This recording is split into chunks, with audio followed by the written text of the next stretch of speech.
la tahzan, jangan kau sedih. La tahzan, jangan kau cemas. La tahzan, jangan kau takut. Innallaha ma'ana, Allah bersama kita.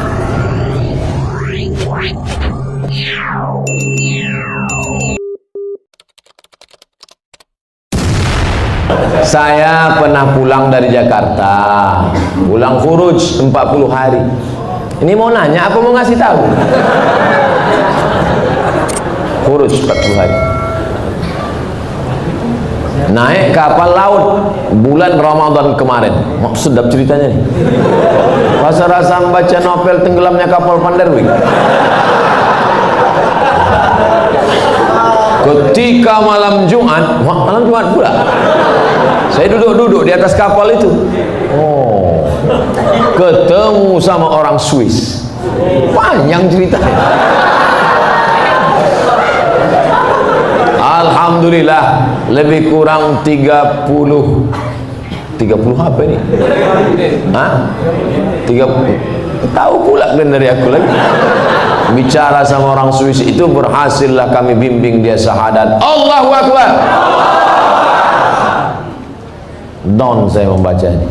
Saya menceramahi orang yang udah Islam. Saya menceramahi orang yang sudah dalam masjid.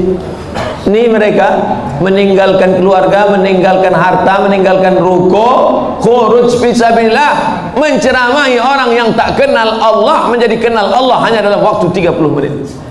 Aku sudah 1 jam ceramah. Yang udah beriman tetap aja iman gitu. Malu kepada Allah SWT. Alhamdulillah, dia pun bersyahadat Pak Ustadz, dan kami kasih hadiah siwa. Dengan senang hati langsung dipakainya siwa itu.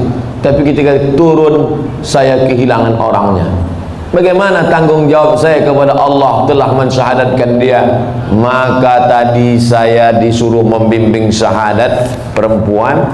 Lalu saya pesankan kepada pengurus masjid, catat nomor HP-nya, daftarkan dia ke Mu'alaf Center. Mu'alaf Center artinya pusat mu'alaf, bukan mu'alaf yang bawa senter. Persatuan mu'alaf. Nanti kalau ada yang masuk Islam, tolong dibuatkan, daftarkan di Mu'alaf Center. Perhatikan dia sudah ngaji atau belum, sholatnya bagaimana, puasanya bagaimana. Jangan setelah sadat. Tapi ini kau sudah berikan dia hidayah, saudaraku. Ayyadiyallahu bika rajulan wahidan, satu orang dapat hidayah kanamu khairum min umurin na'am, lebih baik daripada kau memiliki seekor unta yang merah. Adapun kelanjutan yang mudah-mudahan, sekarang kan mereka orang-orang barat ini canggih, dia tahu internet, duit dia banyak. Mudah-mudahan dia kembali ke Swiss dan dia menggabungkan diri dengan saudara muslimnya di Eropa. Yang udah lalu tak bisa kita ulang. Sebenarnya yang akan datang kalau mensyahadatkan, jangan lupa catat nomor HP-nya, alamatnya, supaya bisa kita kirim kabar, kita kasih video ceramah saya ini pula. Adik-adik yang di Fakultas Bahasa Inggris di USU Universitas Sumatera Utara, kalian terjemahkan bahasa ceramah saya ini ke bahasa Inggris supaya masuk Islam pula orang-orang Swiss sana nanti insyaallah. Jangan dianya aja dapat surga, saya mau juga.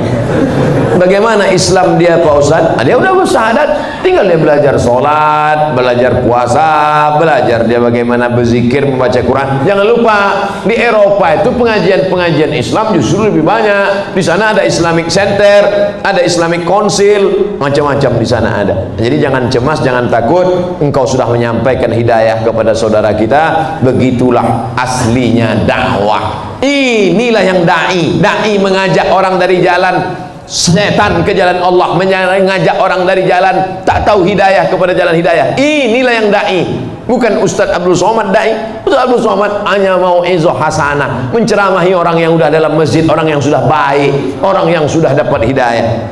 Nah, Ustaz, bagaimana cara menghadapi suami yang terlalu fanatik dengan pengajian salafi?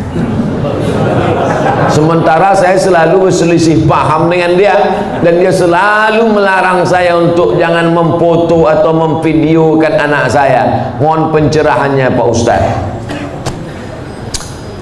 Perbedaan dengan salafi ini ada beberapa poin. Saya banyak kawan saya salafi.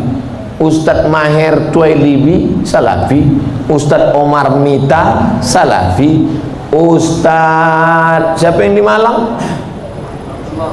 Abdullah Hadrami Salafi. Cuma Salafi ini ada yang garis lunak, ada yang garis keras. Kalau yang lunak baik, tetap hubungan baik. Cuma kalau yang keras, pertama ditengoknya jenggot, kedua kaki celana. Asal tengoknya tak berjenggot, tak kaki celana, neraka jahanam. Saya berapa kali dimasukkan orang itu ke neraka.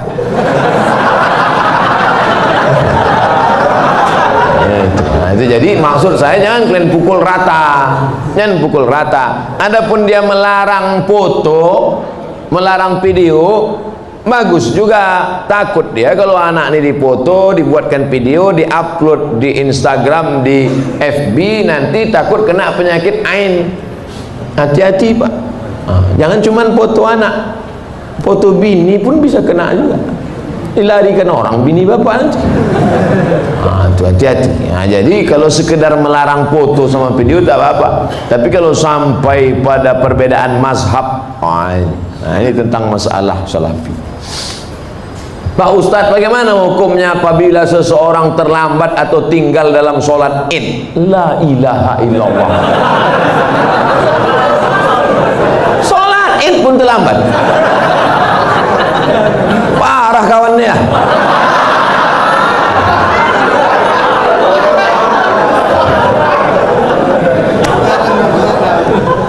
Soalnya saya dikasih tahu sama Ustadz Iqbal, kata dia kita ini mau ke masjid yang paling ramai sholat subuhnya. Betul. Kenapa ada yang terlambat sholat id? Jadi kalau sampai ke tanah lapang, imamnya sudah takbir yang kelima, Allahu Akbar, Allahu Akbar, Allahu Akbar, Allahu Akbar.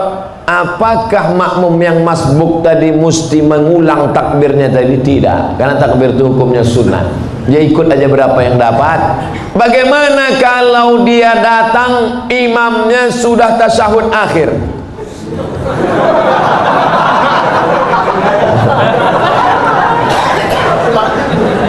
Udah hampir terbuka mulut imam. Masuk dia. Itu imam. Masuk dia. Maka dia habis salam itu tegak, dibuatnya takbir 7 dengan 5. Sendiri dia. Sampai dia ke tanah lapang itu orang sudah habis. Macam mana dia mau sholat Pak Ustadz? Dicarinya tanah lapang lain yang belum sholat. Kau dengar-dengar di mana masih ada yang belum sholat. Kau gaslah ke situ. Ternyata seluruh Medan sudah sholat. Maka dalam kitab Kitab Induk Fikih ditulis oleh Imam Muhammad Idris Asy-Syafi'i, meninggal tahun 204 Hijrah. Kata Imam Syafi'i dalam boleh sholat sendirian. Tapi mazhab Hambali tak setuju. Mazhab Syafi'i dalam kitab boleh sholat sendirian bagi yang musafir. Kemarin ada yang WA saya, Ustaz, saya pulang kampung naik pesawat, apakah saya nanti sampainya sekitar jam sekian gak ada sholat id lagi? Sholat sendirian menurut pendapat mazhab Syafi'i. Ustaz, saya baru tahu kalau pasangan hidup saya LGBT.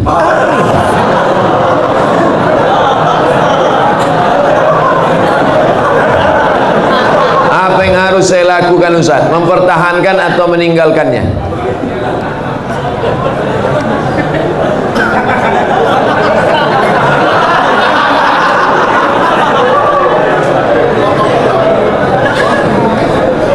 Mungkinkah pertemuan itu di luar kuasa Allah Subhanahu wa ta'ala?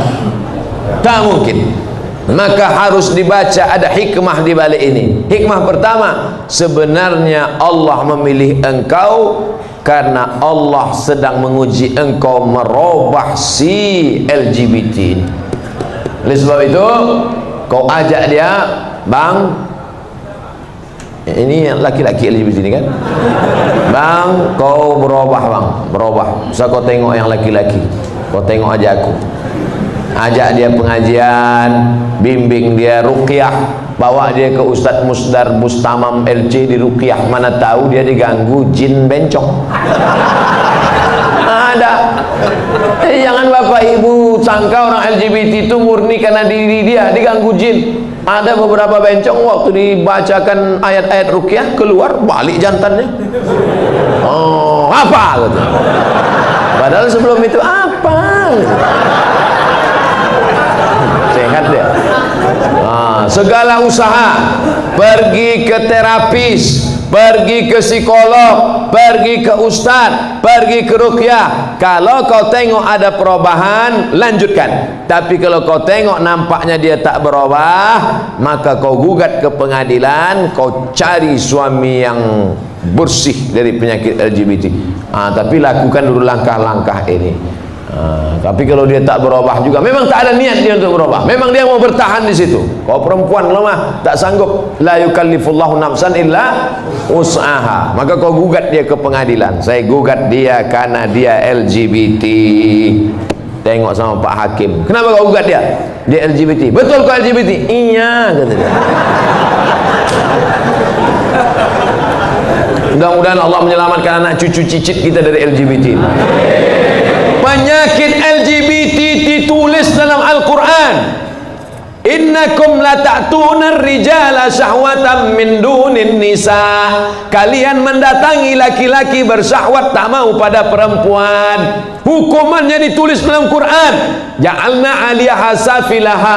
Kami jadikan yang bawah naik ke atas, yang atas bawah turun ke bawah. Amtarna 'alaihim bihijaratin min sijilin mamdud. Kami hujani mereka dengan batu dari api neraka. Tak ada azab-azab yang hebat itu sampai ditulis dalam Quran, menunjukkan begitu hebatnya dosa LGBT. Di dunia kena penyakit HIV AIDS. Ada pengakuan seorang dokter ketika diperiksa, macam-macam penyakit yang tak terlintas di pikiran. Orang kena LGBT ini berbisul otaknya. Orang bisul di lutut, jadi otak. Oleh sebab itu LGBT, tobatlah kalian, tobat.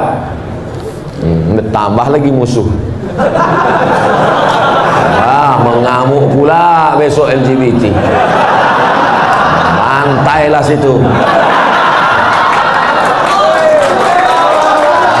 Apa lagi dipikirkan? Awak pun akan mati juga. Diam pun mati, bercakap pun mati. Bagus mati bercakap daripada mati diam. Ustaz, sekarang saya ini tengah mengagumi seorang mahasiswa di Mesir. Masya Allah. Balik saya muda balik rasa. Bagaimana cara saya dalam mengistiqomahkan cinta saya dan membuat hatinya tersentuh? Tentunya tidak mengurangi rasa cinta saya kepada Allah, Pak Ustaz. Kau laki-laki apa perempuan? Saya ini tengah mengagumi seorang mahasiswa. Berarti dia perempuan. Dia suka sama mahasiswa di Mesir. Kau bilang sama dia, Bang, abang janji ya tak tergoda sama cewek-cewek Mesir. Abang mau nanti pulang dari Mesir menikahi aku. Tapi kau perempuan tak boleh ngomong langsung sama laki-laki. Itu namanya perempuan gatal. Nah, kawalimu yang menghubungi dia, ayahmu, abangmu, datukmu, pamanmu, pakcikmu, ngomong ke dia, Assalamualaikum alumni Mesir. Ya, kau nanti pulang mau nikah sama anak saya. Aku tengok dulu Pak. Kalau segan nanti saya kontak dia, saya hubung. Adik-adik kelas saya itu.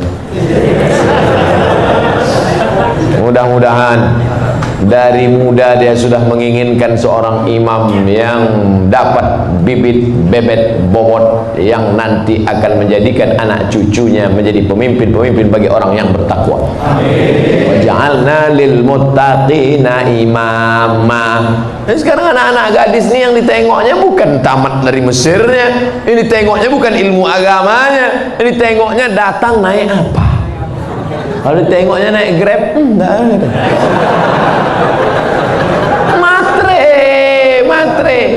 Matre.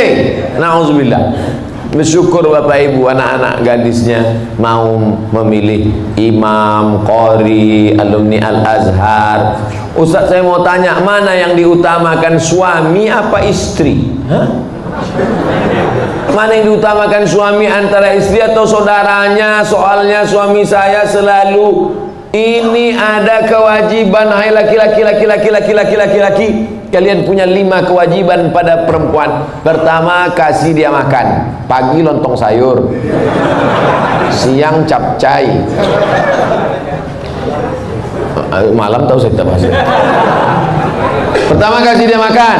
Yang kedua, kasih dia pakaian. Karena sekarang banyak laki-laki yang tak mengasihi bininya pakaian. Kalian tengoklah di mall-mall tuh, kain belum berjahit dipakai, celana kuyak dipakai. Yang ketiga, kasih dia tempat tinggal yang layak. Yang keempat, kasih dia pendidikan. Aslinya kalian laki-laki yang mendidik istri kalian, dek, ini namanya idgham, ini namanya qalqalah, ini namanya ikhfa, ini namanya. Aslinya laki-laki yang mendidik istrinya, tapi karena tak sanggup maka diajarkan kepada guru mengaji. Makan, pakaian, tempat tinggal, pendidikan, perhatian. Banyak perempuan sekarang pakai tumit sepatu 15 cm. Itu perempuan yang perlu perhatian, tak diperhatikan dia. Itulah ingin diperhatikan orang. Dipakainya tumit sepatu 15 cm. Dia yang makai, kita yang takut. Nengok dia, ai jatuh. Kalau sudah kau kasih 5 kewajiban, maka gugurlah kewajiban engkau di hadapan Allah Subhanahu wa taala. Itu standarnya. Lebih dari yang 5 itu berarti engkau sudah adil. Gimana laki-laki? Siap memberikan yang 5 tadi? Nah, soleh-soleh semua itu insyaallah. Selamat malam Ustaz. Assalamualaikumnya ada. Kayak selamat malam. Saya tak mau disebut selamat malam. Iya malam selamat, besok pagi. Apalagi udah kena laporkan nih, ngeri-ngeri juga gitu. Iya, jangan lakukan mancing-mancing. Saya hamba Allah Pak Ustaz. Alhamdulillah, sekarang banyak orang hamba harta, hamba kuasa, hamba setan, hamba hantu. Bagaimana cara menjaga sholat agar lebih khusyuk dan tak malas Pak Ustaz?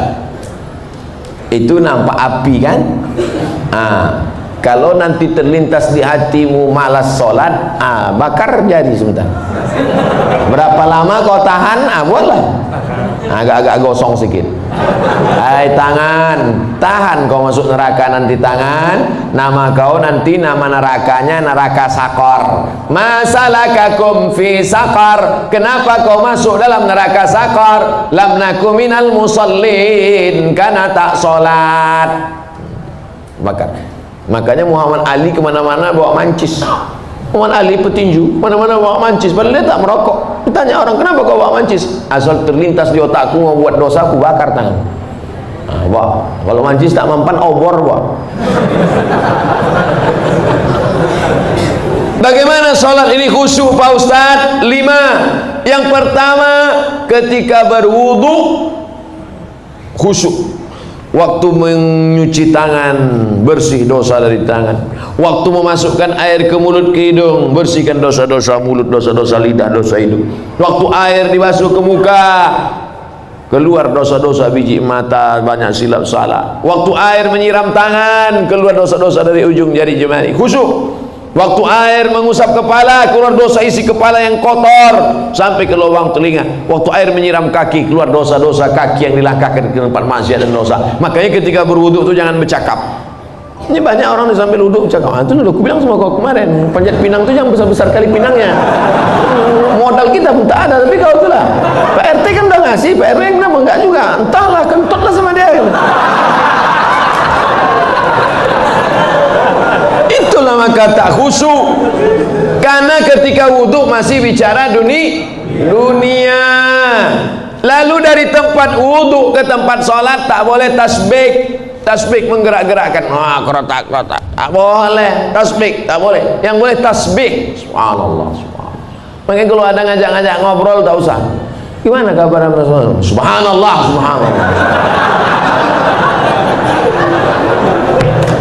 Tiga, ada terdengar azan, jawab hayya 'alas shalah, La haula wala quwwata.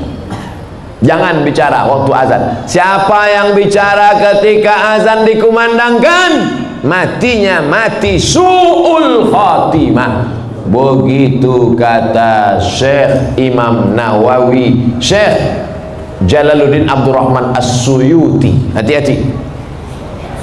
Lalu kemudian yang keempat, membaca bukan mutalaah. Mutalaah mulut tak bergerak. Waktu solat itu membaca Allahu Akbar kabir walhamdulillah katsir. Baca. Ini banyak orang solat mulutnya diam.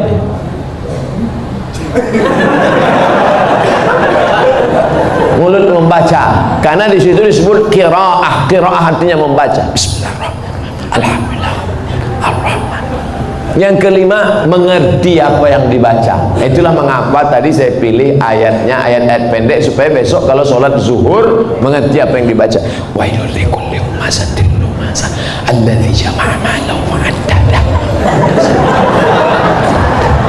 Kebetulan kawan di sebelah itu asik ngumpul-ngumpul harta. Jama'a malahu wa addadah.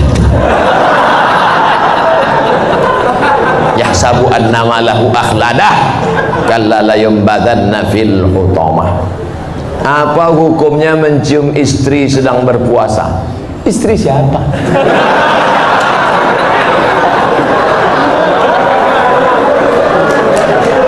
Kalau istri engkau yang kau cium maka tak batal. Dalilnya Nabi mencium Aisyah. Tapi kalau dia ihtiyat, hati-hati, takut dia tak bisa mengendalikan hawa nafsunya seperti Nabi Muhammad SAW, maka dia ihtiyat, dijaganya. Tapi hukum aslinya tak batal. Tapi kalau sampai memperturutkan hawa nafsu maka jatuh dalam batal, rusak puasanya. Man lam yada imsakun nafsi, menahan diri, anil mahzurati, dari semua yang terlarang, min tulu'il fajri, dari terbit fajar, ila ghurubi syamsi, sampai tenggelam matahari. Itu definisi puasa. Kalau adakah dalil yang menjelaskan tentang tahlilan? La ilaha illallah, la ilaha illallah, la ilaha illallah. Itu artinya tahlil. Tasbih subhanallah, tahmid alhamdulillah, takbir Allahu akbar, tahlil la ilaha illallah. Man halala, siapa yang mengucapkan tahlil, summa ahdatsa wabahu ilal mayyit, kemudian tahlil itu dihadiahkannya kepada si mayit, orang mati, yantafi'u bihi, pahalanya sampai dan orang mati itu dapat manfaat. Begitu kata Imam Ibnu Taimiyah dalam kitab Majmu' Fatwa Ibnu Taimiyah. Kenapa Ustaz pilih pendapat Ibnu Taimiyah? Karena yang banyak melarang-melarang nih sekarang anak-anak buahnya Ibnu Taimiyah. Paham? Padahal Imam Ibnu Taimiyah dalam Majmu' Fatawa mengatakan siapa yang mengucapkan tahlil dihadiahkannya pahalanya pada yang meninggal sampai. Kalau dimasakkannya bubur kacang hijau, kenapa Ustaz tiba-tiba ingat bubur kacang hijau? Oke, bubur jagung kalau gitu. Lalu kemudian dihadiahkannya pahalanya untuk almarhum. Sampai apa tak sampai? Sampai. Mana dalilnya? Mana? Kata Sa'ad, ummi matat, makku mati. Afa atasaddaqu anha, kalau aku bersedekah pahalanya sampai tak untuk emakku? Kata Nabi, tasaddaq, sampai. Sedekah enggak? Sedekah. Ayu sadaqatu afdal, apa sedekah yang paling afdal? Kata Nabi, saqyul ma', sedekah yang paling afdal mengasih air minum. Kalau air minum saja sampai, apalagi gulai bau. Artinya sedekah sampai, sedekah sampai, tahlil sampai. Apa lagi? Bacaan Quran. Yasin wal Qur'anil Hakim innaka laminal mursalin. Sampai apa tak sampai bacaan Quran pada orang meninggal dunia? Sampai. Bacaan Quran untuk orang meninggal dunia sampai. Mana dalilnya? Ketika Nabi SAW melewati suatu makam, diambilnya pelepah korma, ditusukkannya ke makam itu. la'allallaha an yukhaffifa 'adzabahuma ma lam yaibasa. Tasbih pelepah korma sampai pada orang yang meninggal. Apa komentar Imam Nawawi dalam kitab Majmu', dalam kitab Al-Minhaj Syarah Sahih Muslim Ibn Al-Ajjaj? Kalau tasbih pelepah korma saja sampai, apalagi bacaan Quran orang yang beriman. Buka kitab Ar-Ruh, punya Imam Ibnu Qayyim Al-Jauziyah, murid Imam Ibnu Taimiyah, punya murid namanya Ibnu Qayyim Al-Jauziyah, punya kitab namanya Ar-Ruh. Diriwayatkan sampai kepada Imam Ahmad bin Ambal lewat di suatu makam, ada orang membaca Al-Quran, Imam Ahmad bin Ambal melarang, tapi orang itu menyebutkan riwayat hadis, ternyata perawinya thiqah, bahwa Nabi punya sahabat namanya Abdullah bin Umar, anak Umar bin Khattab, berpesan, kalau aku mati nanti, bacakan di atas kuburku, pada bagian kepalaku pangkal Al-Baqarah, pada bagian kakiku ujung Al-Baqarah. Itulah dalil bacaan Quran sampai untuk orang yang sedekah sampai, tahlil sampai, baca Quran sampai. Sudah saya sebutkan dalil-dalilnya. Tak juga percaya, saya tak bisa menjawab. Habis. Saya cuma bisa minta nama lengkap supaya nanti kalau mati saya kirim. Kalau tak sampai, cepat-cepat kasih kabar.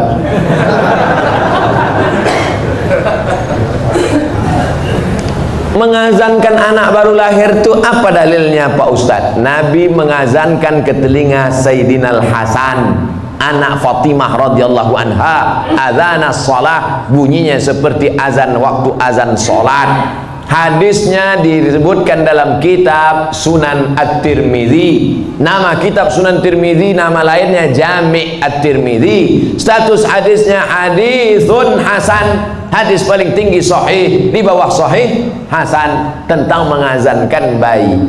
Anak saya mengazankan, Allahu Akbar, Allahu Akbar, tapi tidak kuat macam itu. Terkejutlah dia. Nah, makanya bapak ibu yang hamil sekarang istrinya, nanti bapak azankan. Tapi yang anak sudah lahir tak usah azankan lagi. Ini anak udah semester 2. Balik dari sini sebentar. Allahu Akbar. Apanya ayahnya?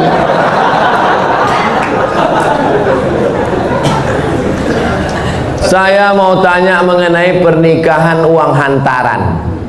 Bagaimana menurut pandangan Ustadz kalau si ibu wanita itu meminta uang hantaran mahar yang cukup tinggi? Ada tiga kemungkinan. Pertama, memang mau bertanya masalah hukum. Yang kedua, mau menyindir mak tua dari sini. Yang ketiga, mau menawar. Perempuan yang paling baik, aqalluha mahran, yang maharnya paling murah. Wahai ibu-ibu, turunkan harga mahar. Sebetulnya yang menetapkan harga mahar ini wali, ayah. Tapi sekarang banyak ayah yang anggota ISTI, Ikatan Suami Takut Bini. Maka yang berperan sekarang ibu-ibu, matre. Banyak perempuan lebih mau makan di daun daripada makan di pinggan.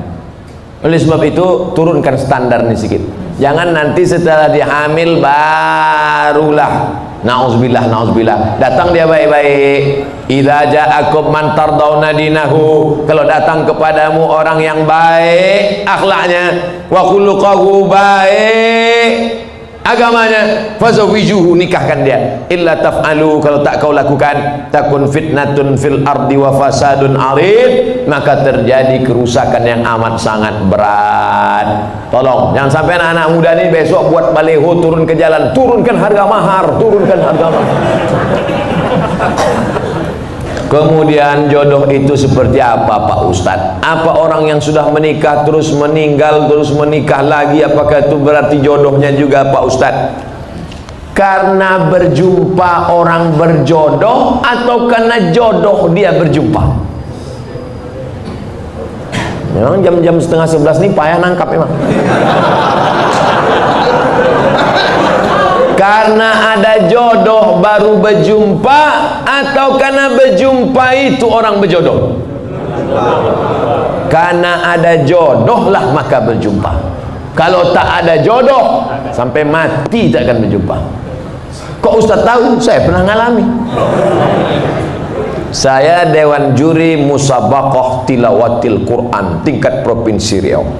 Kalian pikir Ustaz alang-alang?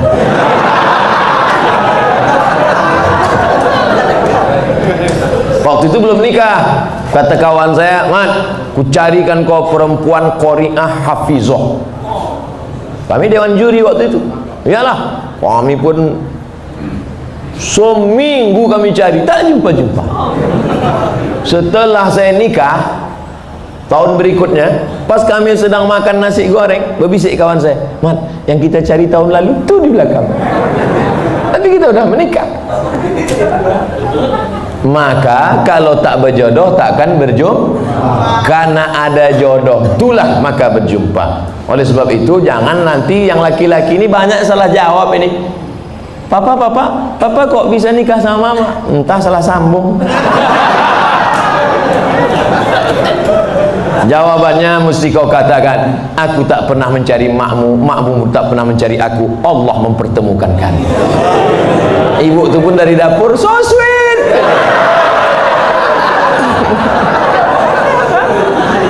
Karena jodoh lah kalian jumpa. Mengapa Tuan Syekh Abdul Rahman digelar dengan Syekh Silau Laut? Syekh Abdul Rahman lahir di Kampung Rau, sekarang masuk Kabupaten Batubara. Lalu kemudian dia merantaulah ke Kedah, karena orang Batubara dulu biasa naik perahu tongkang kapal laut ke Kedah, bolak-balik karena orang itu dekat Kedah. Sampai di Kedah belajarlah dia 7 tahun dan ikut lomba silat, menang, bekerja di kerajaan Kedah.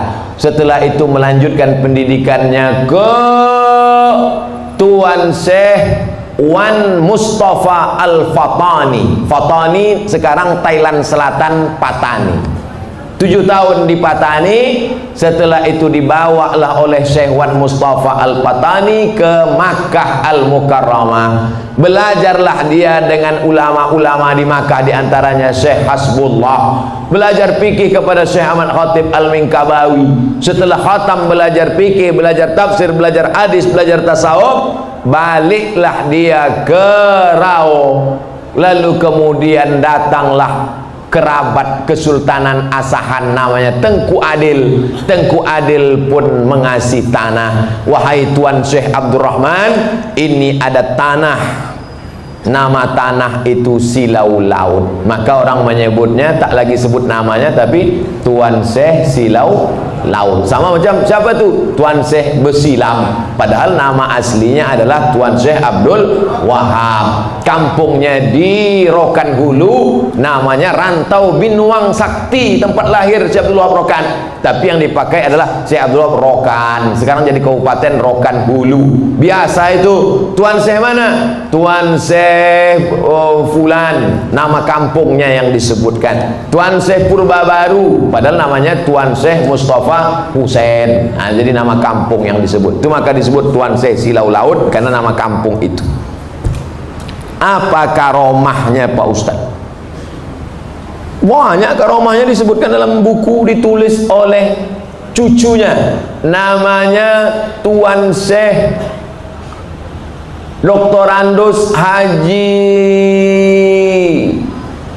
Mansur bin Haji Syekh Muhammad Ali bin Syekh Abdul Rahman, cucunya menulis buku. Ditulis pada masa Gubernur Raja Inal Siregar, waktu haul dibagikan buku-buku itu. Banyak karomah disebut situ. Apa motivasi orang memasuki tarekat Sattariyah Pak Ustaz? Tarekat itu sampan. Ada sampannya namanya Sattariyah, namanya nakhodanya Abdullah Sattari. Ada nama sampannya Saziliyah, nama nakhodanya Abul Hasan As-Sazili. Ada nama sampannya Naqsabandiyah, nama nakhodanya Bahauddin Naqsabandi. Ada nama sampannya Ahmadiyah, tapi bukan yang aliran Ahmadiyah yang sesat.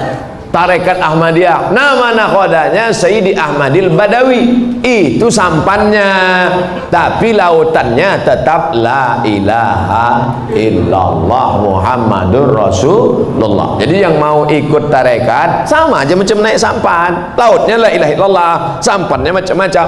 Ada yang mau sampan naik speedboat, mau cepat. Ada satu yang naik kapal tongkang kayu, dia mau slow. Kau tak ikut? Enggak, aku mau menikmati laut ini, mau slow aja. Nah, macam-macam. Begitu lebih kurang gambaran tentang tarekat. Tarekat artinya jalan, jalan mendekatkan diri kepada Allah Subhanahu wa Ta'ala. Apa doa anak terhadap orang tuanya itu sampai? Hadis Sahih Muslim, idza matal insan, kalau orang mati inqata'a, putus amalnya illa min salatin, kecuali 3, shadaqatin jariyah, amal sedekah, ilmin yuntafa'u bi, ilmu yang bermanfaat, yang ketiga waladin salihin yad'u lah, anak yang soleh. Makanya kita selalu minta doa, Rabbi habli minas salihin. Saya ingin sekali mendoakan orang tua saya supaya terbuka pintu hidayahnya, karena kami sangat menyayanginya. Doakan orang tuamu di sujud terakhir saat sholat sunat, tahajud, witir, duha, tapi jangan pakai bahasa Indonesia, nanti sholatnya batal. Dalam hati saja, ya Allah, ayahku ini berhentilah pakai sabu-sabu. Kenapa ketawa? Di masjid kami setiap malam Jumat ada pengajian. Kenapa cuma tiap malam Jumat? Tiap malam lah. Malam Senin fikih, malam Selasa hadis, malam Rabu akidah, malam Kamis tasawuf, baca Ihya Ulumuddin, malam Jumat stop wirid Yasin, malam Sabtu pengajian akhlak, malam Ahad tablik akbar. Masjid mesti penuh tiap malam, karena kalau tidak kosong masjid. Akan tetapi waktunya dimulai ketika azan sholat isya hendak berkumandang, sehingga jamaah sholat isya pergi ke masjid lain. Apakah sikap ustadz itu benar membuka pengajian ketika azan isya berkumandang? Habis sholat sholat isya dulu, habis sholat isya baru buka pengajian. Kenapa mesti pas azan isya itu? Sholat isya dulu, habis sholat isya baru buka pengajian. Saya selalu membuka pengajian maghrib. Kalau pengajian di Pekanbaru maghrib, supaya apa? Supaya orang sholatnya 2, maghrib berjamaah, isya berjamaah. Karena kalau dibuat isya, banyak jamaah datang lambat. Bahkan diumumkan, jamaah ustaz udah terduduk setengah jam. Buat pengajian maghrib ke isya. Di Malaysia kami gitu, maghrib, isya, pengajian, habis isya tanya jawab, efektif. Doa berhajat, dia berhajat naik haji dengan menjual tanah, namun anak-anaknya melarang, malah minta bagian tanah dibagi sebagai warisan jika orang tua meninggal, sehingga orang tua tak jadi mendaftar haji. Bagaimana sikap orang tua dan sikap anak-anaknya ini? Desa kami banyak tanah ladang lebar-lebar Pak Ustaz. Oh, kalau dapat anak tak bertuah ini jadi. Datanglah emak-emak umur 70 tahun menggigil. Saya habis pengajian subuh, Ustaz, anak saya melarang saya karena saya mau pergi umroh. Dilarangnya karena dia katanya dapat warisan. Saya bilang, mestinya dia yang menggendong engkau sampai ke Makkah, balik lagi. Kau gendong makmu ini ke Makkah, jalan kaki, tawaf, sa'i, umrah, balik lagi ke Medan, belum tentu dapat. Kau tebus sekali dia menjerit waktu mengeluarkan engkau dari perutnya. Ini tanah-tanah dia. Dia belum mati lagi, udah kau atur pula harta warisannya. La ilaha illallah. Tak mencium bau surga orang durhaka. La yadkhulul jannah, tak masuk surga. Siapa itu? Uququl walidain, durhaka pada orang tua. Dia mau pergi haji, biar pergi haji. Mak, aku tak bisa membahagiakan kau, Mak. Mestinya aku membayarkan ONH nih, mestinya aku membawa engkau ke Makkah. Aku tak bisa. Ini di tanah-tanah dia, mau berangkat dia, berangkat dari tanah suci. Ini harta dia pula ditahan, disuruh pula bagi dia sebelum mati. La ilaha illallah Muhammad Rasulullah. Naik darah tinggi saya. Ustaz, mohon pencerahan permasalahan saya ini. Beberapa bulan yang lalu saya keguguran, usia kandungan 3 bulan 10 hari. Tapi ada yang berkata kepada saya bahwasanya saya terkena azab. Mohon jawabannya Pak Ustaz agar tidak mengganjal di hati saya. Semoga Pak Ustaz selalu dalam lindungan Allah Subhanahu wa taala. Amin ya rabbal alamin. La yusibul mu'min min nasabin wala wasabin wala saqabin wala syaukin yastakuha. Susah hati, gundah gulana, musibah, duri menusuk tapak kaki, illa kaffarallahu anhu biha sayi'atu. Sesungguhnya Allah ingin menghapuskan dosa-dosamu. Bu, janinmu gugur 3 bulan 10 hari, kau bukan kena azab. Allah ingin membersihkan engkau dari dosa-dosamu. Bu, jangan kau dengarkan cakap orang. Di dunia ini kalau dengar cakap orang makin pusing kepala kita. Orang yang terkena musibah itu 3. Yang pertama, Allah ingin menghapus dosanya. Yang kedua, Allah ingin memberikan dia balasan pahala yang lebih besar daripada haji, lebih besar daripada umrah, lebih besar daripada jihad. Apa itu? Sabar. Nih, anak keguguran 3 bulan 10 hari, sabar, maka Allah berikan balasan. Apa balasan ibu yang sabar keguguran? Innama yuwaffas sabiruna ajrahum bighairi hisab. Allah berikan balasan bighairi hisab, unlimited edition. Pertama, dosa ibu diampuni. Yang kedua, Allah berikan ibu balasan pahala unlimited. Yang ketiga, di akhirat Allah naikkan derajat. Ada orang-orang yang derajatnya sudah sampai tinggi tapi amalnya tak cukup, maka kata Allah, kasih dia ujian sehingga ketika dia sabar dia layak untuk menempati itu. Makanya kalau apapun yang terjadi pada kita, kita mesti ibu husnuzon sama Allah. Jangan dengarkan cakap-cakap tetangga kena azab, kena kutuk, kena santet, kena begu ganjang. Ustaz, apa arti kitab kuning itu Pak Ustaz? Kitab kuning warnanya kuning karena 2. Pertama, terbuat dari kertas ubi. Yang kedua, karena kitab itu sudah tua, sudah lama. Istilah kitab kuning itu untuk kitab yang bahasa Arab gundul. Contoh kitab kuning fikih, Matan Takrib. Naik ke atas Fathul Qorib, naik lagi ke atas orang membaca kitab I'anatul Talibin, naik ke atas Al-Mahalli, naik lagi ke atas Majmu' Sarah Muhazab. Itu yang dibaca di pondok-pondok pesantren kitab kuning. Nahwu belajar dari Imri, belajar dari Al-Ujrumiyah, naik kepada Imriti, naik kepada Suribu Bait Ibnu Malik, Syarah Ibnu Aqil, Alfiyah Ibnu Malik.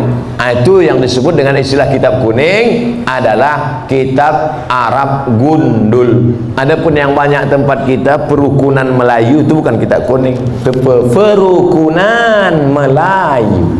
Bahasanya bahasa Melayu, tulisnya tulis Arab. Beri kami semangat untuk mempelajarinya Pak Ustaz. Masuk pesantren. Semangat masuk SMA. Mana membaca kitab kuning anak SMA? Oleh sebab itu wakafkan anak-anak kita. Jangan takut miskin. Ini banyak orang tua, anak ibu di mana? SMA. Kenapa tak masukkan pesantren? Nanti makan apa? La ilaha illallah Rasulullah. Kisah nyata, true story. Mau mendengarnya? Tak mau pun saya ceritakan juga. Menumpanglah dia di rumah makciknya. Susah numpang di rumah makcik. Sekolah pesantren. Apa kata makciknya? Ngapailah kau sekolah pesantren? Nanti kau makan apa? Tengok abang-abang kau. Itu SH, itu insinyur, itu dokter. Malang tak dapat ditolak, untung tak dapat diraih. Hari berganti musim berubah. Apa yang terjadi? Sekarang makcik di hari tua menumpang di rumah keponakan yang sekolah agama tadi karena dia punya pondok pesantren dengan santri. Sekarang keponakan itu yang bisa ditumpang. Adapun yang dibangga-banggakan tadi satu pun tak bisa ditumpang. Dunia tak dapat, akhirat melayang. Saya tak melarang anak-anak jadi insinyur, silakan. Mau jadi SHMH pengacara, silakan. Tapi tetap basic pendidikan agama. Kalaupun dia jadi dokter, biarkan dia jadi dokter. Nanti dia akan jadi teman saya, partner. Kami akan berdakwah ke pedalaman. Abdul Somad ceramah, dia khitan masal. Tabligh akbar bersama dokter muslim. Khitan gratis. Daftarkan anak dan suami Anda. Dan suami yang mu'alaf baru masuk Islam. Takkan mungkin saya motong pakai kampak satu-satu. Pengacara bagus, tanah yang diambil korporat perusahaan asing. Siapa yang membela? Mahal menyewa pengacara. Datang pengacara gratis dari Ikatan Sarjana Pengacara Muslim. Nah, ini penting.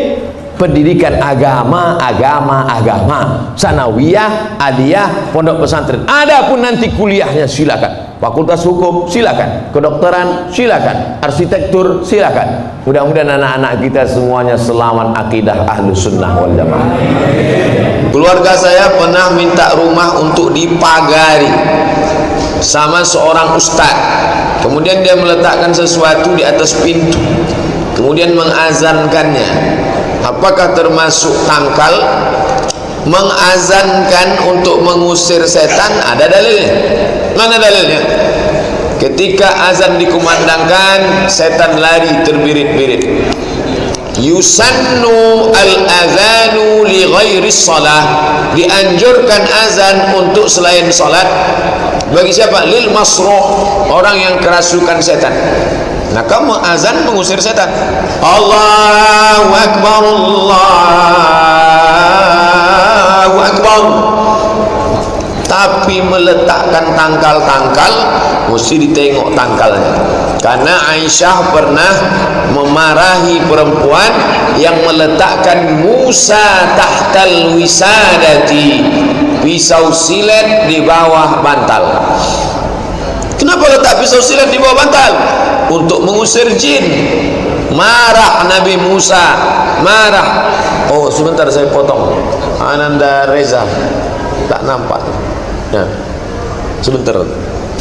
Pak, ada Reza datang. Langsung ke Pak San. Saya sangka antum tak datang.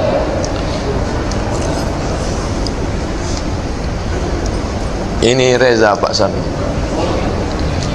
Kita lanjutkan. Perempuan jahiliyah meletakkan pisau silet di bawah bantal untuk mengusir jin. Aisyah marah. Kenapa Aisyah marah? Nabi pernah melarang. Oh, ini jadi tengok tangkalnya itu. Kalau tangkalnya itu dalam, maka Nabi SAW marah. Hadisnya hadis sahih. Jadi kalau begitu orang kafir musyrik, orang dulu, bukan itu bukan tradisi nenek moyang kita saja. Tradisi mereka dulu juga melakukan itu. Apa hukumnya wanita mu'alaf menikah dengan laki-laki muslim tanpa sepengetahuan orang tua dari mu'alaf tersebut? Apakah perlu minta izin orang tuanya dulu atau gimana? Wa in jahadaka, kalau mereka mau maksa bapakmu, ibumu kafir, dipaksanya engkau untuk menyembah Tuhan dia, fala tuti'huma, jangan kau ikut, tapi untuk melawan. Wa sahibhuma fid dunya ma'rufa, tetaplah kalian bergaul, tetaplah kalian berkawan, sambung silaturahim. Jadi jangan mentang-mentang sudah masuk Islam, Bu, Pak, saya mau nikah, ini calon suami saya. Masalah dia tak setuju, dia marah, itu urusan dia. Yang mewalikannya siapa? Fas-sultanu waliyun man la waliyalaha, walinya adalah wali hakim. Karena orang kalau sudah masuk Islam, itulah dakwah dia. Anak saya dulu ngelawan, setelah masuk Islam malah minta izin cium tangan, dipeluknya saya, dibawakannya makanan. Lunak hatinya. Kalau begitu nak, aku pun bersyahadat. Jangan sampai anak saya dulu baik, sekarang sejak masuk Islam itu. Apa dalil Ustaz boleh orang non muslim menyambung silaturahim? Asma ummi qadimat wa hiya raghibatun. Ya Rasulullah, mak saya datang, maknya musyrik, afa asiluha, boleh saya sambung silaturahim dengan mak saya? Kata Nabi, siliha, sambung, padahal non muslim. Apa utiha, boleh saya beri hadiah? Iktiha, berikan. Ini dalil tidak putus hubungan baik dengan ibunda, ayahanda, tapi dia tidak ada kuasa. Kalau sudah dapat suami yang baik, menikahlah. Izin tak berpengaruh, cuman caranya santun.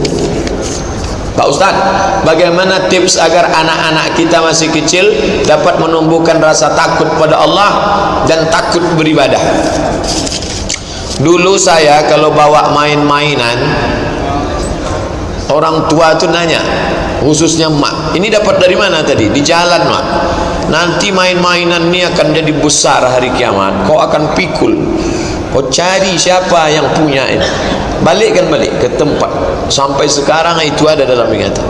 Balikkan ke tempat di mana ketemu tadi. Ternyata ustaz berceramah setelah dewasa, barang-barang yang kita curi, Nabi, ternyata yang disampaikan ibu dulu, dia tak belajar hadis, ada dalam hadis. Wa may yaghlul, siapa yang curang, ya'ti bima ghalla, dia akan membawa kecurangannya nanti hari kiamat. Ada ayatnya. Curang, kau jangan curang, nanti curang akan kau bawa. Tentu bahasanya ya dengan bahasa ibu-ibu. Ibu-ibu ini kan paling pandai membahasakan. Makan ya nak, makan. Tujuannya supaya dia makan, tujuannya supaya dia takut. Oh, anak saya ini suka dengan bintang Pak Ustaz, dimasakkannya telur dadar gambar bintang, mau makan bintang. Yang penting dia mau makan. Kebetulan ibunya polwan, dia ambilnya pistol, makan, kalau tak ku tembak gitu. Intinya dia mau makan. Caranya biar supaya dia gimana makan, intinya takut. Kalau saya dulu begitu, mak saya. Nanti sampai sekarang kalau barang-barang takut, menanamkan takut kepada Allah. Sebelum tidur malam ngobrol, tapi bukan dongeng. Nanti kalau kita mati itu mak tak bisa nolong, ayah jauh, semua dosa-dosa kita hidup lagi. Ngobrol, cerita. Tentu ceritanya jangan dikopi ceramah Ustaz Abdul Somad, tak nyambung. Bilisani qaumihi, dengan bahasa ibu, dengan bahasa bapak. Itu mana? Ustaz, ana mau tanya terkait syafaat kurban. Waktu pernah dengar bahwa hewan yang kurban dapat kembali pada kita waktu kiamat menjadi kendaraan. Kalau menjadi kendaraan, bunyi hadisnya itu begini.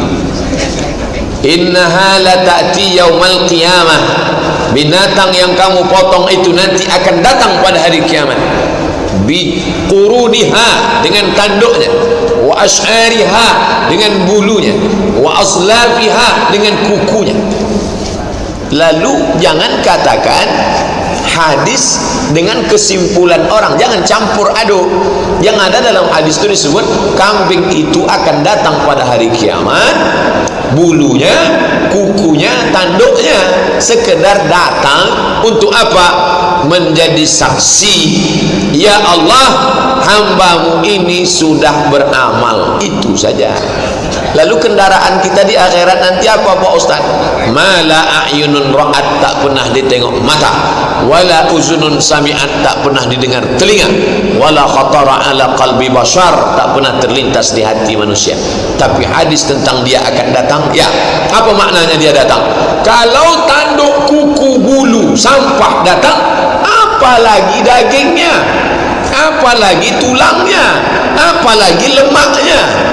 Fatibu biha nafsan, sucikanlah diri kamu dengan berkurban. Itu saja. Maka pahami sesuai dengan hadis. Apakah nazar dilaksanakan oleh Rasulullah? Ya. Buka kitab Sahih Bukhari, kitab nazar, al-aiman wan nuzur, sumpah dan nazar. Kenapa disatukan sumpah dengan nazar? Karena cara membayar kafarat penebus sumpah sama dengan nazar. Nazar disyariatkan dalam Islam. Nazar sudah ada sejak zaman sebelum Islam, dilanjutkan setelah Islam. Ketika datang sahabat, ya Rasulullah, aku bernazar ingin iktikaf, apakah aku tunaikan? Ya, wajib. Nazar merubah yang sunat menjadi wajib. Kurban sunat muakkad. Saya bernazar, kalau anak saya nanti lulus, saya akan berkurban. Berubah dia menjadi wajib. Tunaikan. Tolong penjelasan larangan potong rambut kuku bagi yang berkurban.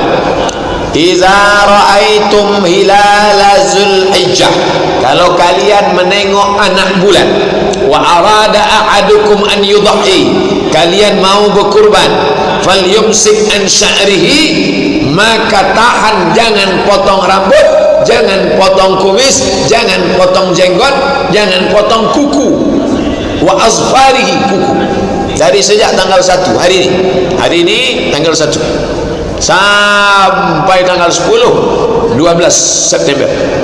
Setelah motong, habis dia potong, urutannya potong dulu tanggal 10 pagi, setelah potong makan hatinya sesuap, setelah itu baru potong kuku, cukur, rapi, terapi, rambut baru, kumis baru, jenggot baru, kuku baru, fresh, terapi yang diajarkan Nabi SAW. Tapi hukumnya sunnah. Jangan katakan siapa yang cukur rambut, siapa yang potong kumis, siapa yang potong jenggot, siapa yang potong kuku dari tanggal 1 sampai 10 maka batal. Enggak, jangan 5 kotak itu jangan digeser. Kalau perintahnya kuat, wajib. Perintahnya tak kuat, sunat. Larangannya kuat, haram. Larangannya tak kuat, makruh. Tak disuruh, tak dilarang, mubah. Jadi kalau menyampaikan hadis, sampaikan fikihnya. Namanya fikih hadis. Kalau cuma hadis dibacakan, orang bingung. Siapa yang melihat bulan Zulhijjah, dia mau berkurban, jangan potong rambut, jangan potong kuku. Itulah pengajian kita. Kata jangan di situ haram apa makruh? Wajib apa sunat? Umat bingung. Hadisnya ini, fikihnya, fikih hadis. Bagaimana memahami? Fikih itu artinya paham. Itu mana? Puasa Zulhijjah 10 hari. Pertama, ada hadisnya enggak? Ma min ayyamin, tidak ada hari. Al-amalus salihu fihinna, beramal soleh pada hari itu, ahabbu ilallah, lebih dicintai Allah, min hadhil ayyamil ashri. Tidak ada hari beramal pada hari itu lebih dicintai Allah melebihi 10 hari ini. Kapan itu? Dari sejak hari ini sampai tanggal 10 nanti. Itulah paling dicintai Allah. Lalu apa amal yang paling baik? Tidak ada dalam hadis itu. Nabi tak ada mengatakan ini tak. Tapi perbuatan Nabi, sahabat Nabi melihat Nabi puasa. Dan Nabi pula dalam hadis yang lain, as-sawmu li, puasamu untukku, wa ana ajzi bihi. Satu-satunya ibadah yang dinisbatkan Nabi kepada Allah Ta'ala, Allah menisbatkan kepada dirinya, hadis qudsi, as-sawmu li, puasamu untukku, kata Allah, wa ana ajzi bihi. Maka yang paling afdal adalah puasa. Ini Ustadz ni pandai ceramah aja nih. Ustadz puasa tak hari ini? InsyaAllah kalau sampai. Puasa itu kan sunat, puasa itu sunat. Tapi bagi yang ceramah itu, jangan dia mengajak, mari kita puasa, mari kita puasa. Jumpa makan lontong. Ustadz tadi ngajak puasa, puasa itu sunat. Nah, ini tentang sunat, tidak wajib. Nah, ini tentang masalah puasa hari ini. Kalau tak sanggup puasa, Pak Ustaz, jangan mewajibkan yang tak wajib. Tak sanggup puasa, banyak solat sunat. Solat sunat tak sanggup, banyak baca Quran. Baca Quran tak sanggup, banyak zikir. Zikir tak sanggup, mati aja lah. Zikir paling ringan, ambil tasbih, subhanallah 1000, alhamdulillah 1000, Allah Akbar 1000, istighfar 1000, selawat 1000. Itu semua. Puasa, solat, baca Quran, zikir, empat-empatnya Pak Ustaz bagus. Itulah yang saya bingung nih Pak Ustaz. Kata Ustaz empat-empatnya bagus, terus empat-empat belum lagi saya pilih lagi. Pilih lah. Ustaz, sebagai info, untuk pembebasan lahan itu semua sudah ada donaturnya, sudah dihandle. Tadi kita bahas ada 10 hektar adik-adik kita ini mau buat pesantren. 2 hektar dibebaskan Pak Anu, 2 hektar Pak Anu, 2 hektar ibu semalam pas perjalanan pulang, Pak Ustadz udah, yang 4 hektar sudah bebas tadi, langsung habis 10 udah. Lalu kami Pak Ustadz mau masuk surga pakai tiket apa? Kita cari tiket-tiket yang lain. Kabar gembira, begitulah lembutnya hati Bapak Ibu. Lagi tinggal yang lain. Ini yang 10 ini akan menjadi benteng kristenisasi anak-anak, akan diselamatkan. Adik-adik kita ini kita doakan istiqamah nanti insyaallah. Amin ya rabbal alamin. Bolehkah kita berzikir hanya menyebut Allah? Allah, Allah, Allah, Allah, Allah, Allah, Allah, Allah, Allah, Allah, Allah, Allah. Boleh tak? Qul Allah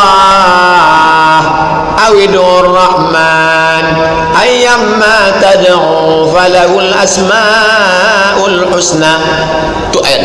Qul Allah, panggillah Allah, Allah, Allah. Awidur Rahman, ya Rahman, ya Rahman. Ya Rahman, Ya Rahim, Ya Mu'min, Ya Muhaimin, Ya Aziz, Ya Jabbar, Ya Mutakabbir, Ya Khaliq, Ya Bari. Asmaul Husna. Ya Ahad, Ya Somad. Saya sedang pengajian di Bengkinang, dengar suara mikrofon, Ya Ahad, Ya Somad. Mentang-mentang saya lambat, kalian panggil-panggil, saya bilang. Itu Asmaul Husna. Qul Allah, panggillah Allah, ya Allah. Awidur Rahman, itu ayatnya. Hadisnya, dunia ini tidak kiamat selama masih ada orang mengatakan Allah, Allah. Hadis, Allah, Allah. Jadi kalau ada mengatakan tak boleh Allah, Allah, tapi dalam hadis disebut afdalul zikri, seabdal zikir la ilaha illallah. Ustaz kalau berzikir la ilaha illallah, la ilaha illallah. Hadis afdalul zikri la ilaha illallah. Kalau ada orang berzikir Allah, Allah, tak sah, nggak ada dalil. Apa hukumnya makan berdiri? Makan berdiri haram. Dari mana dalil makan berdiri itu haram? La yashrabanna ahadukum qa'iman, janganlah kamu minum berdiri. Faman nasiya falyastaqi, siapa yang lupa hendaklah dia memuntahkannya. Maka berdasarkan hadis ini minum berdiri itu haram. Tapi kemudian ada hadis menyebut syariba zamzam qa'iman, Nabi minum air zamzam berdiri. Hadis qauli mengatakan haram minum berdiri, sedangkan Nabi sendiri waktu minum air zam-zam berdiri. Dikombinasikan antara dua hadis ini, kalau Nabi mengucapkan sesuatu lalu dia lakukan sesuatu itu, maka kaedahnya dalam mukhtaliful hadis menunjukkan jatuh dari haram menjadi makruh. Tentang minum, tapi makan tak, makan tetap pada hukum asli. Maka di rumah-rumah makan, hotel-hotel yang menyediakan makan berdiri, kalau sudah saya tengok makan berdiri, saya balik. Ini tak betul. Jangan kita ikut tradisi. Tradisi kita makan duduk bajambau, bajambar, duduk. Sekarang tak ada lagi, makan tegak. Tak ada beda antara sapi kurban dengan orang yang berkurban, sama-sama makan toga. Nah, ini mesti diperbaiki. Apa hukum kita baca ayat kursi di 4 penjuru rumah? Masuk ke rumah, Allahu la ilaha illallah, masuk rumah, Allah, 4 sudut rumah. Mana dalilnya? Mana dalil baca ayat kursi 4 sudut rumah? Abdurrahman bin Auf, Abdurrahman bin Auf, sahabat Nabi yang paling kaya itu, kalau dia masuk rumah malam, dia baca 4 sudut rumahnya. Amal sahabat Nabi. Baca biografi Abdurrahman bin Auf dalam kitab Syiar A'lam An-Nubala, ditulis oleh Imam Az-Zahabi. Imam Yahya ibnu Ma'in, Yahya ibnu Ma'in kalau masuk rumah dia baca ayat kursi 60 kali ayat kursi.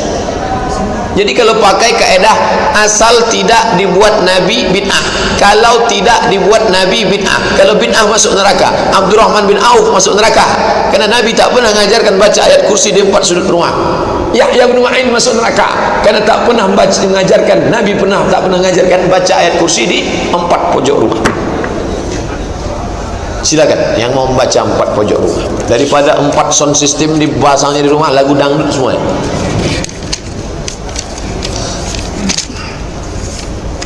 Berapa hari dianjurkan puasa sunnah di bulan Zulhijjah? Sampai berapa dan berapa hari yang diharamkan? 10, 11, 12, 13 haram. 10 hari nahar, 11, 12, 13 tasyrik haram. Yang boleh Zulhijjah bulan haram. Minha arba'atun hurum, 4 bulan haram. Zulhijjah, Zulqa'dah, Muharram, Rajab. Dalilnya umum. Wa minal hurumi fasam, berpuasalah engkau di bulan-bulan haram. Jadi kalau ada orang mau puasa di bulan haram, bulan Zulhijjah 1 bulan, boleh, kecuali 4 hari. 10, 11, 12, 13. Di antara 30 kurang 4 berarti 26. Boleh dia puasa 26 hari, boleh. Tapi di antara yang 26 itu yang paling afdal mana? 1 sampai 9. Di antara yang 1 sampai 9 itu yang paling afdal mana? 9. Tanggal 9 paling afdal. Apa keutamaannya? Hadis riwayat Muslim. Yukaffiru sanatal madiyata wal baqiyata, mengampunkan dosa setahun yang lalu dan setahun yang akan datang. Rawahu Muslim. Hadis riwayat Muslim. Ini tentang puasa di bulan Zulhijjah. Bolehkah melaksanakan kurban jauh dari tempat tinggal, seperti dikirim ke kampung karena masjid dekat rumah sudah? Haram mengalihkan kurban lewat jarak qasar salat. Qasar salat dalam kitab Al-Fiqhul Islami wa Adillatuh 89 km. Jadi kalau dibawa kurban dari sini ke Meranti haram. Kalau begitu haramlah kerja Dr. Mustafa Umar itu membuat jamaah beli pocer, lalu pocer dikirim ke Meranti, kambing dari 2,5 juta dari Langkat, kambing jumbo 200 kilo dibawa ke Meranti, Sokop, Sungai Tohor dan lain-lain sebagainya. Maka apa hukumnya itu? Kalau sudah terpenuhi kuota maka boleh. Itulah kenapa daging kurban dari Makkah dibawa ke Djibouti, dibawa ke Mogadishu, dibawa ke Somalia, dibawa ke Bangladesh, negeri-negeri muslim, dalam bentuk kornet. Tentunya kita sebagai orang yang beradab ngomong dengan Pak Ketua Masjid, Pak RT, Pak RW, saya tahun ini, tahun lalu kan sudah, tahun ini saya ikut program Dr. Mustafa Umar, kami bawa ke Sokop gitu. Jangan sampai kita bapak tuh sejak ngaji udah lain kajinya, sekarang kurban dia pun tak, mungkin dah ikut ISIS nampaknya itu. Jangan kita menimbulkan fitnah, sekaligus berdakwah. Penting komunikasi sebetulnya. Ini banyak rusaknya hubungan kita ini gara-gara komunikasi. Salat qabliyah zuhur 4 rakaat 1 salam atau 2 salam. Salatul laili wan nahari masna masna, 2 rakaat salam, 2 rakaat salam. Yang pakai usolli sunnataz zuhri raka'ataini qabliyatan, salam tegak lagi, usolli sunnataz zuhri raka'ataini qabliyatan. Kalau ada yang membuat 4 rakaat 1 salam tak pakai tasyahud sah, tapi yang afdal 2 rakaat, 2 rakaat. Pernah Ustaz buat 4 rakaat? Enggak, saya 2 rakaat. Menurut beberapa ustaz, arwah orang tua kita pada malam Jumat dan bulan Ramadan mendatangi rumah kita untuk meminta doa, seperti orang minta sedekah. Betul atau tak betul? Tak ada dalil. Saya tetap membacakan Al-Fatihah nenek saya, datuk saya, pakcik saya, uwak saya. Tapi saya tak meyakini rohnya datang malam Jumat. Nampak saya tadi malam Pak Ustaz, waktu pemadaman bergilir, datang dia membuka tudung sangai, datang dia mengambil ikan goreng. Itu jin, setan. Kalau nampak nanti malam Jumat datang bentuk Ustaz Abdul Somad, tiba-tiba duduk di ruang tamu Bapak, ceramah di situ, Assalamualaikum, itu setan itu. Bukan. Tapi jangan bilang Abdul Somad mati jadi setan. Setan mau menyesatkan orang. Hai fulan bin fulan, aku adalah Syekh Abdul Qadir Jailani, janganlah engkau salat lagi karena semua dosamu sudah kuampuni. Setan, jin menyerupai para wali-wali Allah. Jangan ikutkan. Ada mayat yang tubuhnya biru. Apakah itu tanda disiksa malaikat maut waktu sakratul maut? Tidak bisa menilai dari fisik. Balik jamaah haji, hitam wajahnya. Oh, tak mabrur bapak. Setelah ditanya-tanya, kenapa bapak itu hitam? Rupanya tinggal di Aziziyah, jalan kaki ke Masjidil Haram 1 hari 4 kilo, patut hitam. Yang satu putih bersih, tak pernah ke masjid, makan tidur, gemuk putih. Tak bisa kita nilai fisik. Itu bapak tu kemarin meninggal hitam wajahnya. Kenapa hitam? Kena penyakit lever, hitam. Uzkuru ma'asina mautakum, sebutlah yang baik-baiknya saja. Ma'asin, yang baik-baik. Jangan sampai kita dapat dosa kering, pahala tak dapat dosa. Jadi dosa itu macam bakteri juga Pak Ustaz, ada kering ada basah. Istilah orang saja. Kalau korupsi itu dosa basah, dosanya dapat, duitnya dapat. Tapi menceritakan aib orang mati itu dosa kering, duitnya tak dapat, dosa dapat. Jadi kalau nampak mau biru mau hitam, macam mana wajah bapak? Apalagi yang tukang mandikan orang mati, itu orang amanah. Makanya yang memandikan Nabi itu Ali, Abdullah ibn Abbas. Apa kata orang Syiah? Tengok tu, Abu Bakar sama Umar tak mementingkan jenazah Nabi. Mereka sibuk ngurus politik, berebut mau jadi khalifah. Goblok, tak paham. Nabi mengajarkan yang memandikan kita itu kerabat, ahli bait. Umar dengan Utsman, Abu Bakar itu mengurus politik jenazah. Mereka udah bagi-bagi tugas. Untuk jenazah Nabi dimandikan oleh yang ada hubungan nasab. Siapa? Ali. Ayah Ali dengan ayah Nabi adik-beradik. Dia tak punya anak laki-laki. Siapa mandikan? Abdullah bin Abbas. Abdullah bin Abbas saudara Nabi. Ayah Abdullah bin Abbas, ayah Ali, ayah Muhammad SAW itu adik-beradik. Maka ini keluarga. Supaya apa? Jangan diceritakannya. Ini banyak aib. Aku kemarin waktu mandikan bapak itu biru-biru badannya, nampaknya dicubit-cubit setan. Jangan diceritakan. Uzkuru mahasina mautakum, sebutkan yang baik-baik tentang saudara.